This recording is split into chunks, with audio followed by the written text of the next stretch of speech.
Hongchi Xiao, please stand up. The result is that the total sentence is 15 years. This comprises a determinate sentence of 10 years and an extended licence period of 5 years.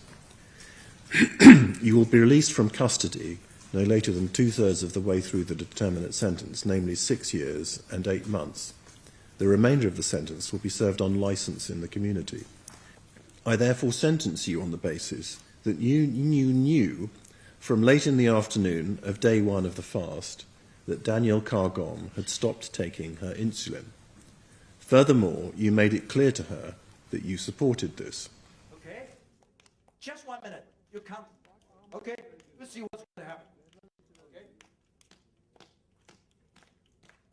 For 1 minute, ask me to stop. Okay. You can focus on one side first. Yeah. Oh, I see some gentlemen really do very hard. So normally in this world, it's very strange. Wherever I go... She was obviously unwell. She was vomiting, agitated, and in discomfort to the extent that others were concerned. Eventually, she became quiet and stopped moving. This was not because she had been soothed by you or because toxins had left her body. It was because she was in a diabetic coma caused by ketoacidosis.